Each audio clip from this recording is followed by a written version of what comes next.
بسم الله الرحمن الرحيم. حدثنا عبيد الله بن موسى قال أخبرنا حنزلة بن أبي سفيان عن إكرمة بن خالد عن ابن عمر رضي الله تعالى عنهما قال قال رسول الله صلى الله عليه وسلم بني الإسلام على خمس شهادات أن لا إله إلا الله وأن محمد رسول الله وإقام الصلاة وإيتاء الزكاة والحج وصوم رمضان.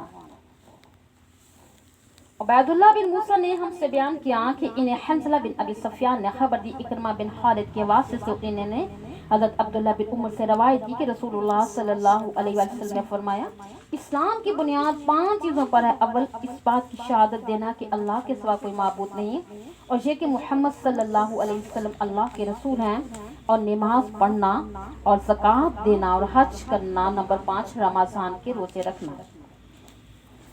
مختصر حالات حضرت عبداللہ بن ابن عمر رضی اللہ تعالیٰ عنہ کی یہ جلیل القدر صحابی ہیں. حضرت عمر رضی اللہ تعالیٰ کے صاحبزادے ام المؤمنین حضرت حفصہ رضی اللہ تعالیٰ کے سکے بھائی ہیں. بچپن میں ہی اپنے والد گرامی کے ساتھ مسلمان ہوئے. کم سنی کی وجہ سے غزوہ بدر میں شریک نہ ہو سکے.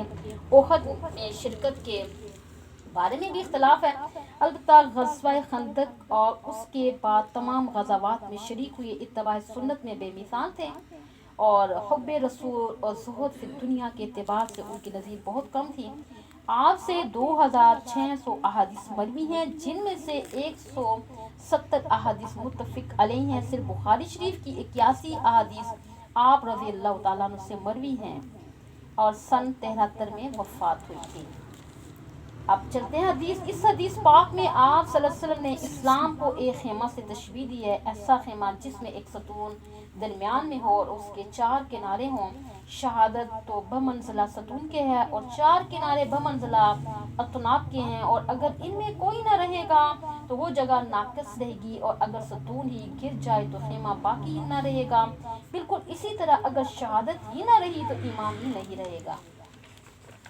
بخاری شریف میں اس مقام پہ حج کو صوم پہ مقدم کیا گیا ہے. امام مسلم رحمۃ اللہ علیہ نے صحیح مسلم میں ان کو 4 طرق سے ذکر کیا ہے. پہلے اور چوتھے میں صوم کو حج پر مقدم کیا جبکہ دوسرے اور تیسرے میں حج کو مقدم کیا صوم پر. اس مسلم کے ایک طریقے میں یہ واقعہ ہوا تھا نا کہ حضرت ابن مسعود رضی اللہ تعالیٰ حضرت ابن عمر رضی اللہ تعالیٰ عنہ نے جب یہ حدیث بیان کی فرمایا کہ وَالصِّيَامُ وَرَمَضَانَ وَالْحَجِّ. سامعین میں سے ایک شخص یزید بن بشیر نے حدیث دہرائی اور کہا الحج والصیام ورمضان.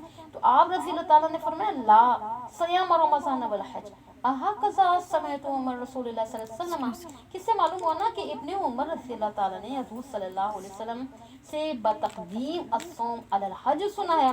اور بعض شارحین نے یہ جواب دیا کہ ان میں سے کسی روایت کے روایت بالمعنی پر محمول کریں گے تو کیونکہ روایت بالمعنی جمہور کے نزدیک عالم کے لیے جائز اور کہا گیا ہے کہ مسلم کی روایت اصل ہے جس میں صوم رمضان حج پر مقدم ہے اور بخاری شریف میں کسی ایسے راوی نے تقدیم و تاخیر کر دی جس کو ابن عمر رضی اللہ تعالیٰ کی نہیں معلوم نہیں تھی. امام نبوی رحمۃ اللہ علیہ فرماتے ہیں یہاں یہ احتمال ہے کہ حضرت ابن عمر رضی اللہ تعالیٰ نے یہ روایت نبی اکرم صلی اللہ علیہ وسلم سے 2 مرتبہ سنی ہو. ایک مرتبہ تقدیم حج علی الصوم کے ساتھ اور دوسری مرتبہ تقدیم الصوم علی الحج کے ساتھ.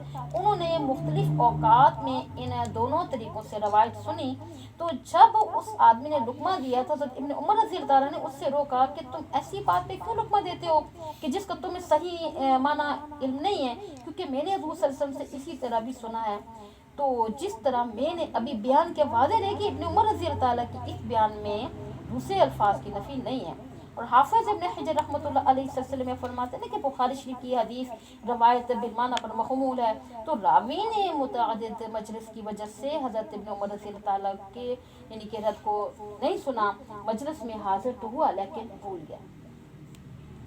حدیث الباب سے مقصد بخاری امام بخاری رحمۃ اللہ علیہ اس حدیث پاک سے یہ ثابت کرنا چاہتے ہیں ایمان 5 امور سے مرکب ہے. جو چیز مرکب ہوگی تو اس میں کمی زیادتی ممکن ہے چونکہ یہ امور 5 ہر شخص میں مکمل نہیں پائے جاتے. کوئی نماز میں کوتاہی کرتا ہے تو کوئی زکوٰۃ ادا نہیں کرتا. لہٰذا اعمال میں کمی پیشی ایمان کی کمی پیشی بے دلالت کرتی ہے.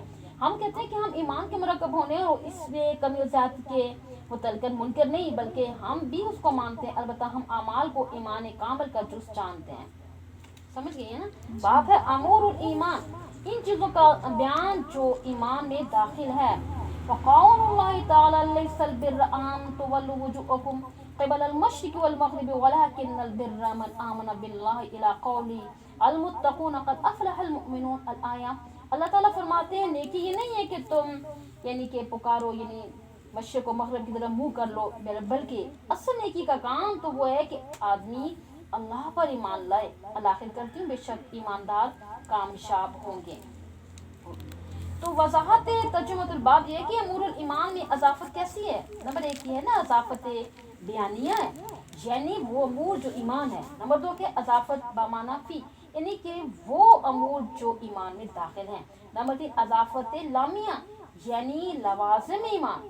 پہلی دونوں صورتوں میں امام بخاری رحمۃ اللہ علیہ کا مدعا ثابت ہوگا، تیسری میں نہیں، کیونکہ اس صورت میں اعمال ایمان کا جز نہیں بلکہ مکملات ایمان ہوں گے. ترجمہ الباب کا ما قبل سے جو ربط ہے، دیکھیں پہلے اصول کے بیان فرمایا نا کہ اب فروع کو بیان کرنا چاہتے ہیں. پہلے کیا تھا؟ اصول کو بیان فرمایا تھا. تو حضرت مولانا حضرت گنوی رحمۃ اللہ علیہ امام بخاری رحمۃ اللہ علیہ پر جب ایمان کی بساطت و ترکیب سے فارغ ہوئے تو اب مقتضیات ایمان کو بیان فرما رہے ہیں. تو یہ تو امام بخاری رحمۃ اللہ علیہ جب ایمان کی بساطت اور ترکیب سے فارغ ہوئے تو اب کیا فرماتے ہیں؟ مقتضیات ایمان کو بیان فرما رہے ہیں. اس پر تنبیہ کرنا چاہتے ہیں نا کہ مومن کی یہ شان نہیں ہے کہ تصدیق کرنے کے بعد اعمال میں کوتاہی کرے، بلکہ اعمال جو ایمان کے مقتضیات میں سے ہیں مومن انہیں خوب پورا کرے. حضرت شیخ الحدیث مولانا زکریا رحمۃ اللہ علیہ کے والد حضرت مولانا محمد یحییٰ رحمۃ اللہ علیہ فرماتے ہیں نا امام بخاری رحمۃ اللہ علیہ گزشتہ باب میں ایمان کے مرکب ہونے کو خوب بیان فرما چکے تھے. تو اب ان امور کو بیان فرما رہے ہیں کہ جن کا اصول مسلمانوں کے لیے ضروری ہے. گویا اس باب میں امور دینیہ پہ ترغیب دلا رہے ہیں. حضرت شیخ الحدیث مولانا محمد زکریا رحمۃ اللہ علیہ فرماتے ہیں گزشتہ باب کی حدیث الباب سے ابہام ہوتا تھا تو شاید اسلام ان 5 چیزوں میں منحصر ہے. تو اس باب سے یعنی کہ اس ابہام کو دور فرما رہے ہیں. اسلام صرف انہی 5 چیزوں میں منحصر نہیں بلکہ ان کے اور اجزا بھی ہیں. آگے ہے مقصد ترجمۃ الباب کا. تو فرماتے ہیں امام بخاری رحمۃ اللہ علیہ اس باب میں یہ بتانا چاہتے ہیں کہ ایمان ایک ایسی مکمل چیز ہے جو بہت یعنی کہ بہت سے اجزاء اور ارکان سے مل کر پوری ہوتی ہے. گویا کہ ایمان کے مرکب ہونے کو ثابت فرما رہے ہیں. تو اس باب سے مرجئہ کا رد بھی کرنا ہے. تو آیات قرآنیہ سے ترجمۃ الباب کا اس بات ہے. تو یہاں امام بخاری رحمۃ اللہ علیہ نے اس بات ترجمۃ الباب کے لیے 2 آیات ذکر فرمائی ہیں. نمبر 1 کون سی ہے؟ لیس البر یعنی کس کو آخر کرتی ہے. نمبر 2 کون سی ہے؟ قد افلح المؤمنون. دیکھیں پہلی آیت سے متعلق حضرت ابو ذر رضی اللہ تعالیٰ سے مروی ہے، انہوں نے آپ صلی اللہ علیہ وسلم سے ایمان کے بارے میں دریافت کیا تو آپ صلی اللہ علیہ وسلم نے جواب میں یہ آیت تلاوت فرمائی. چونکہ یہ روایت علی شرط البخاری نہ تھی اس لیے امام بخاری رحمۃ اللہ علیہ نے روایت چھوڑ دی اور اس سلسلے کی آیت ذکر فرمائی. اسی طرح دوسری آیت میں تو صراحت کے ساتھ مومن کی صفات شمار کرائی گئی ہیں، لہذا دونوں آیات سے ترجمۃ الباب کا اس بات ہو رہا ہے. حدثنا عبداللہ بن محمد قال حدثنا ابو عامر. الآخر کرتی ہوں عربی کو ترجمہ سنیے. عبداللہ بن محمد جعفی نے ہم سے بیان کیا، ان سے ابو عامر العقدی نے کہا کہ ان سے سلمان بن بلال نے بیان کیا کہ وہ عبداللہ بن دینار سے بیان کرتے ہیں، وہ ابو صالح سے، وہ ابو ہریرہ رضی اللہ تعالی سے روایت کرتے ہیں کہ انہوں نے رسول اللہ صلی اللہ علیہ وسلم سے نقل کیا کہ آپ نے ارشاد فرمایا ایمان کی 60 سے کچھ اوپر شاخیں ہیں اور حیا بھی ایمان ہی کی ایک شاخ ہے. حدیث پاک میں جو بضع کا کلمہ ہے نا اس کے مصداق میں متعدد اقوال ہیں، البتہ مشہور قول یہی ہے کہ 3 سے لے کر 9 تک بولا جاتا ہے. اس کی تائید ترمذی شریف کی حدیث سے بھی ہوتی ہے. یہاں بخاری شریف میں نا بضع و ستون کے الفاظ ہیں جبکہ بعض دیگر کتب میں بضع و سبعون کے الفاظ بھی آئے اور بعض احادیث میں کچھ اور عدد بھی آیا ہے. تو اس سلسلے میں ملا علی قاری رحمۃ اللہ علیہ فرماتے ہیں نا کہ اس سے مراد کسی خاص عدد کی تحدید نہیں ہے بلکہ تکفیر مراد ہے. اس حدیث کے یعنی کہ بعض طرق میں افضلها قول لا الہ الا اللہ یہ والا آتا ہے، یعنی کہ اس جملے میں افضل بمعنی عظیم الشان ہے اور قول سے مراد شہادت ہے. تو قول کون سا؟ لا الہ الا اللہ سے مراد ایمان لانا ہے.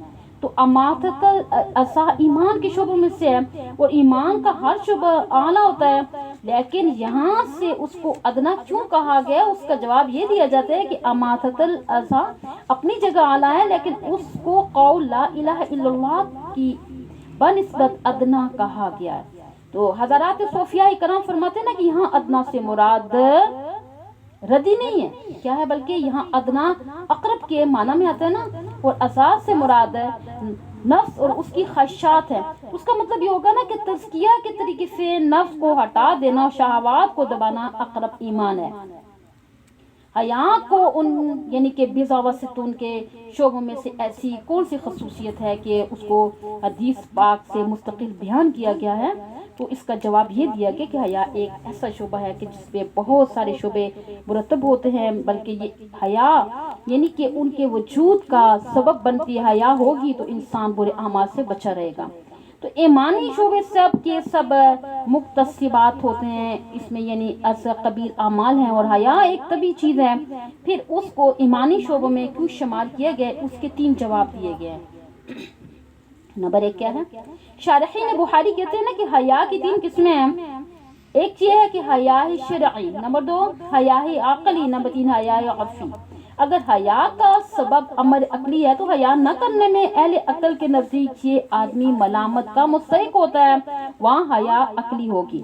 اگر حیا کا سبب کوئی اور امر عرفی ہے تو حیا نہ کرنے کی وجہ سے عرف میں اس کو ملامت کا مستحق قرار دیا جاتا ہے تو وہاں حیا عرفی ہوگی. اگر حیا کا سبب امر شرعی ہے تو حیا نہ کرنے میں یہ آدمی ملامت کا مستحق بنتا ہے تو وہاں حیا شرعی ہوگی. اب جس حیا کو ایمان کے شعبوں میں شمار کیا گیا نا وہ حیا عقلی ہے، اور حیا عقلی مکتسب ہے. نمبر 2 دوسرا جواب یہ ہے کہ حیا ابتدا تو فطری ہوتی ہے نا، اور انتہا میں کسبی ہو جاتی ہے. نمبر 3 تیسرا جواب یہ ہے کہ یہاں حیا سے مراد اس کے ثمرات اور نتائج ہیں وہ اختیاری ہیں.